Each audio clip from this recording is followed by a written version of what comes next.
Welcome to sociology in Tamil. இந்த வீடியோவில் 2017-18 நடந்து முடிஞ்ச டிஆர்பி கண்டக்ட் பண்ண government law college assistant professorship எக்ஸாமோட கட் ஆஃப் மார்க் அனாலிசிஸ் பண்ண போகிறோம். ஒவ்வொரு சப்ஜெக்ட்டுக்கும் என்னென்ன கட் ஆஃப் இருந்தது, குறைஞ்சபட்சம் ரிசர்வ்டு கேண்டிடேட்ஸ் என்ன மார்க் எடுத்தாங்க, ஜென்ரல் அதாவது அன்ரிசர்வ்டு கேண்டிடேட்ஸ் என்னென்ன மார்க் எடுத்தாங்க அப்படிங்கிறத இந்த வீடியோவில் டிஸ்கஸ் பண்ண போகிறோம்.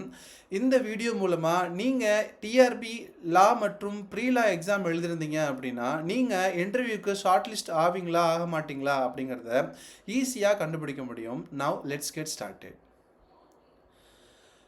2025 அதாவது 11ஆம் மாதம் நடைபெற்று முடிந்த government law college assistant professorship எக்ஸாமுக்கு குறைந்தபட்ச மதிப்பெண் என்ன அப்படிங்கிறத பார்க்கலாம்.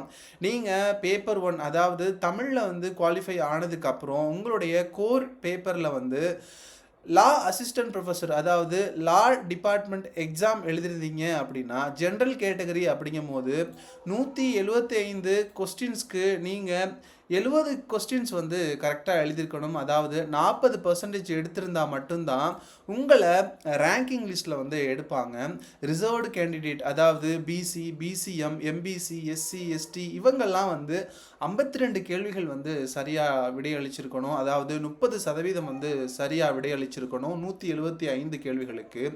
அதுவே ப்ரீலா அப்படின்னா ஜென்ரல் கேட்டகரி அப்படின்னா 70 கேள்விகளுக்கு சரியாகவும் ரிசர்வ்டு கேண்டிடேட்க்கு 52 கேள்விகள் சரியாகவும் விடையளிச்சிருக்கணும். அதுவே அசோசியேட் ப்ரொஃபஸர்ஷிப்புக்கு எழுதியிருக்கீங்க அப்படின்னா ஜென்ரல் கேட்டகரிக்கு 75 கேள்விகள் சரியாகவும் ரிசர்வ்டு கேண்டிடேட்ஸ் 61 கேள்விகளுக்கு சரியாகவும் விடையளிச்சிருக்கணும். முறையே 45% ஜென்ரல் கேட்டகரிக்கு, 35% ரிசர்வ்டு கேண்டிடேட்ஸ்க்கு அப்படிங்கிறத நீங்கள் தெரிஞ்சுக்கணும். இதோட கொஸ்டின்ஸ் சில டிபார்ட்மெண்ட்ஸ்க்கு ஈஸியாக இருந்திருக்கலாம், சில டிபார்ட்மெண்ட்ஸ்க்கு மாடரேட்டாக இருந்திருக்கலாம், டிபார்ட்மெண்ட்டுக்கு கொஸ்டின்ஸ் டிஃபிகல்ட்டாக இருக்கலாம். இந்த லெவல்ஸ் ஆஃப் கொஸ்டினை பேஸ் பண்ணி உங்களுடைய கட் ஆஃப் மாறும். எக்ஸாக்டாக 2017 நடந்து முடிஞ்ச மாதிரி 2025 நடந்து முடிஞ்ச எக்ஸாமோட கட் ஆஃபும் இருக்கும் அப்படிங்கிறதுக்கு எந்த ஒரு நிரந்தரமான கன்ஃபார்மிட்டியும் கொடுக்க முடியாது. அதனால் நீங்கள் எழுதின எக்ஸாமோட கொஸ்டின்ஸ் ஈஸியோ மாடரேட்டோ டிஃபிகல்ட்டோ கட் ஆஃப் அப்படிங்கிறது போன வருஷத்தை பொறுத்து கண்டிப்பாக அமையும்னு சொல்ல முடியாது. உங்களுடைய மன நிம்மதிக்காகவும் உங்களுக்கு ஒரு ஐடியா கிடைக்கும் அப்படிங்கிறதுக்காகவும் இந்த வீடியோவை நான் அனலைஸ் பண்ணி டிஸ்பிளே பண்ணிகிட்ருக்கேன். Now let's get started. TRB 2025 நடந்து முடிஞ்ச எக்ஸாமுக்கு எம்சிக்யூ 175 கேள்விகள் இருந்துச்சு. இன்டர்வியூக்கு வந்தாங்க மொத்தம் 200 மதிப்பெண்கள்.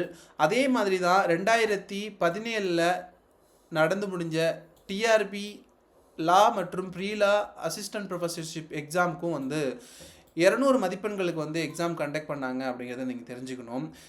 இப்போ கட் ஆஃப் பார்க்க போகிறோம். இது 2017 நடந்து முடிஞ்ச அட்மினிஸ்ட்ரேட்டிவ் லா அசிஸ்டன்ட் ப்ரொஃபஸர்ஷிப்க்கு ரிட்டன் மார்க் 29 மதிப்பெண்கள் குறைஞ்சபட்சம் எடுத்தவங்களை செலக்ட் பண்ணியிருக்காங்க. இன்டர்வியூக்கு அதிகபட்சமாக 125 மதிப்பெண்கள் எடுத்திருக்காங்க.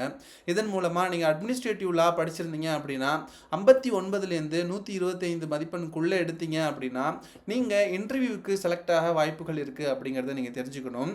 அதுவே பிஸ்னஸ் லா எழுதியிருக்கீங்க அப்படின்னா ரிட்டன் மார்க் 175க்கு 77 மதிப்பெண்கள் குறைந்தபட்சம். நீங்கள் ரிசர்வ்டு கேண்டிடேட் அப்படின்னா, நீங்கள் ஜென்ரல் கேண்டிடேட் அப்படின்னா 125 வந்துருச்சு அப்படின்னா நீங்கள் இன்டர்வியூக்கு ப்ரிப்பேர் பண்ண ஆரம்பிக்கலாம். கான்ஸ்டியூஷனல் லா எழுதியிருக்கீங்க அப்படின்னா குறைஞ்சபட்சம் நீங்கள் 71 கேள்விகளுக்கு விடையளிச்சிருக்கணும். ஜென்ரல் கேட்டகரி அப்படின்னா 125 கேள்விகளுக்கு சரியாக விடையளிச்சிருக்கணும். அதுவே ரிசர்வ்டு அதாவது BC, MBC, SC, ST candidates அப்படின்னா குறைஞ்சபட்சம் 71 மதிப்பெண்களாச்சும் எடுத்திருந்தீங்க அப்படின்னா நீங்கள் இன்டர்வியூக்கு ப்ரிப்பேர் பண்ண ஸ்டார்ட் பண்ணலாம். அதுக்கப்புறம் கிரிமினல் லா குறைஞ்சபட்சம் ரிசர்வ்டு கேண்டிடேட்ஸ் 79 மதிப்பெண்கள் எடுத்திருந்தீங்க அப்படின்னா நீங்கள் எக்ஸாமுக்கு ப்ரிப்பேர் பண்ண ஆரம்பிக்கலாம். அதாவது இன்டர்வியூக்கு ப்ரிப்பேர் பண்ண ஆரம்பிக்கலாம். ரிசர்வ்டு கேண்டிடேட் அல்லாத ஜென்ரல் கேட்டகரி அப்படின்னா நீங்கள் 140 அதற்கும் மேற்பட்ட கேள்விகளுக்கு சரியாக விடையளிச்சிங்க அப்படின்னா இன்டர்வியூக்கு ப்ரிப்பேர் பண்ண ஆரம்பிக்கலாம். அதுக்கப்புறம் என்விரான்மெண்டல் லா குறைஞ்சபட்சம் ரிசர்வ்டு கேண்டிடேட்க்கு 82 கேள்விகள் சரியாக இருக்கணும். ஜென்ரல் கேட்டகரிக்கு 128 கேள்விகள் சரியாக இருக்கணும் 175க்கு. அதுக்கப்புறம் ஃபேமிலி லா அசிஸ்டன்ட் ப்ரொஃபஸர்ஷிப் நீங்கள் இந்த எக்ஸாம் எழுதிருக்கீங்க அப்படின்னா மற்ற எக்ஸாமோட ஆவரேஜை பார்த்து நீங்கள் இன்டர்வியூக்கு எலிஜிபிளாக இல்லையா அப்படிங்கிறத அனலைஸ் பண்ணிக்கோங்க. இந்த வீடியோட முடிவில் நீங்கள் ஒரு நோட் புக்கில் எந்தெந்த எக்ஸாமுக்கு வந்து குறைஞ்சபட்ச மார்க் எடுக்க அதிகபட்சம் என்ன இருக்குது அதை பேஸ் பண்ணி நீங்கள் அனலைஸ் பண்ணிக்கலாம். ஃபேமிலி லாவில் எக்ஸாம் வந்து கண்டக்ட் பண்ணல. 2017 ஃபேமிலி லா அசிஸ்டன்ட் ப்ரொஃபஸர்ஷிப் எக்ஸாம் வந்து கண்டக்ட் பண்ணாதனால நம்ம இங்கே ப்ரிடிக்ட் பண்ணாமல் இருக்கோம். குறைஞ்சபட்சம் நீங்கள் வந்து 55% மேலே எடுத்தாலே நீங்கள் ரிசர்வ் கேண்டிடேட் அப்படின்னா இன்டர்வியூக்கு வாய்ப்புகள் இருக்குது. தமிழில் வந்து நீங்கள் பாஸ் பண்ண வேண்டியது அப்படிங்கிறது முக்கியத்துவம் கொடுக்கணும். தமிழில் பாஸ் பண்ணிட்டீங்க அப்படின்னா இன்டர்வியூக்கு வந்து நீங்கள் ஸ்டார்ட் பண்ணிடலாம். 55க்கும் மேலே எடுக்கிறீங்க. ரிசர்வ்டு கேண்டிடேட் அப்படின்னா 110க்கும் மேலே வந்து மதிப்பெண்கள் எடுத்திருந்தீங்க அப்படின்னா கண்டிப்பாக நீங்கள் இன்டர்வியூக்கு வந்து ப்ரிப்பேர் பண்ண ஸ்டார்ட் பண்ணலாம். அதுக்கப்புறம் assistant professor in human rights law எக்ஸாமோட குறைந்தபட்ச மதிப்பெண்கள் வந்து 2017 56ஆக இருந்திருக்கு. ஜென்ரல் கேட்டகரிக்கு வந்து 133 இருந்திருக்கு. இந்த மதிப்பெண்கள் நீங்கள் எடுக்கிறீங்க அப்படின்ற பட்சத்தில் இன்டர்வியூக்கு ப்ரிப்பேர் பண்ண ஸ்டார்ட் பண்ணலாம். அதுக்கப்புறம் information technology and cyber security laws 2017 இந்த போஸ்ட்டுக்கு வந்து ரெக்ரூட்மெண்ட் நடக்கலை. அதனால நீங்கள் வந்து ஓன் அனலைஸ் பண்ணிவிட்டு எக்ஸாம் அனலைஸ் பண்ணிவிட்டு இன்டர்வியூக்கு ப்ரிப்பேர் பண்ண ஆரம்பிக்கலாம்.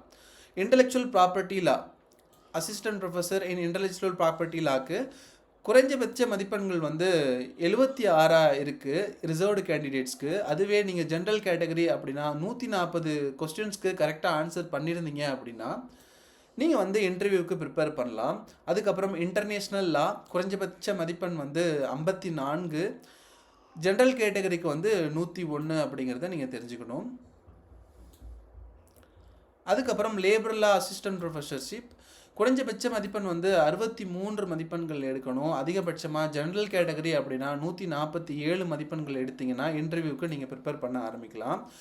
லா ஆஃப் கான்ட்ராக்ட்ஸ் வந்து குறைஞ்சபட்ச மதிப்பெண்கள் வந்து 74, அதிகபட்சம் ஜென்ரல் கேட்டகரிக்கு 126. ப்ராப்பர்ட்டி லாக்கு வந்து குறைஞ்சபட்ச மதிப்பெண் வந்து நீங்கள் ரிசர்வ் கேண்டிடேட் அப்படின்னா 52 மதிப்பெண்கள் வந்து எடுக்கணும். அதாவது 52 கேள்விகளுக்கு வந்து சரியான விடை அளிச்சிருக்கணும். அதிகபட்சமாக ஜென்ரல் கேட்டகரி அன்ரிசர்வ்டு கேண்டிடேட்ஸ் வந்து 120 மற்றும் அதற்கு மேற்பட்ட மதிப்பெண்களை பெற்றிருந்தீங்க அப்படின்னா நீங்கள் வந்து இன்டர்வியூக்கு ப்ரிப்பேர் பண்ண அசிஸ்டன்ட் ப்ரொஃபஸர் இன் டாக்ஸேஷன் லா குறைஞ்சபட்ச மதிப்பெண் வந்து 67, ரிசர்வ்டு கேண்டிடேட்ஸ்க்கு அன்ரிசர்வ்டு கேண்டிடேட்ஸ்க்கு வந்து 110 மற்றும் அதற்கு மேற்பட்ட மதிப்பெண்கள் எடுத்திருந்தீங்கனாலும் நீங்கள் இன்டர்வியூக்கு வந்து ப்ரிப்பேர் பண்ணலாம். அதுக்கப்புறம் பார்க்க போகிறது எல்லாமே ப்ரீலாவில் வந்து எக்கனாமிக்ஸ், பொலிட்டிக்கல் சயின்ஸ், இங்கிலீஷ், சோஷியாலஜிக்கு வந்து எக்ஸாம் கண்டக்ட் பண்ணாங்க. இப்போ எக்கனாமிக்ஸ்க்கு வந்து நம்ம பார்க்க போகிறோம். இதில் வந்து குறைஞ்சபட்சம் 62 கேள்விகள் சரியாக இருக்குது. நீங்கள் ரிசர்வ்டு கேண்டிடேட்ஸ் அப்படின்னா நீங்கள் இன்டர்வியூக்கு வந்து ப்ரிப்பேர் பண்ண ஸ்டார்ட் பண்ணலாம். மேக்ஸிமம் நீங்கள் ரிசர்வ்டு கேண்டிடேட் அல்ல அன்ரிசர்வ்டு கேண்டிடேட் அப்படின்னா 81 கேள்விகள் சரியாக விடையளிச்சிருங்க அப்படின்னா இன்டர்வியூக்கு ப்ரிப்பேர் பண்ண ஸ்டார்ட் பண்ணலாம்.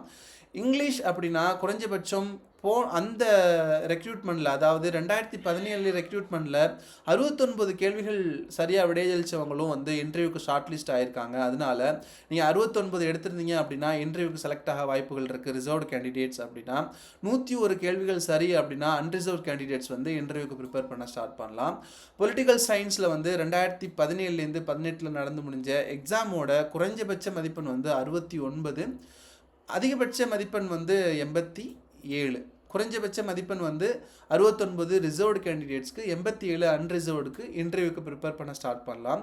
கடைசியாக சோஷியாலஜி குறைஞ்சபட்ச மதிப்பெண்கள் வந்து 45. ஏன் அப்படின்னா இந்த எக்ஸாம் கண்டக்ட் பண்ணும்போது ரிசர்வேஷன், அதாவது மினிமம் மார்க் வந்து 30லேருந்து 45 55 அப்படின்னு குறைஞ்ச மினிமம் மார்க் வந்து வச்சுருக்காங்க. அதனால 45 எடுத்தவங்களும் வந்து இன்டர்வியூக்கு வந்து போயிருக்காங்க.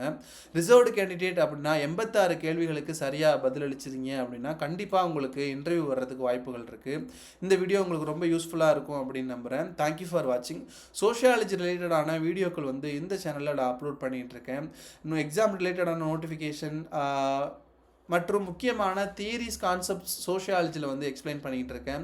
உங்கள் ஃப்ரெண்ட்ஸ் யாராவது சோஷியாலஜி ரிலேட்டட் காம்படிட்டிவ் எக்ஸாம்ஸ்க்கு படிச்சுட்டு இருக்காங்க அப்படின்னா இந்த சேனலை சஜஸ்ட் பண்ணுங்கள். I will be uploading more videos on sociology. Thank you for வாட்சிங். This is Mohammed signing of.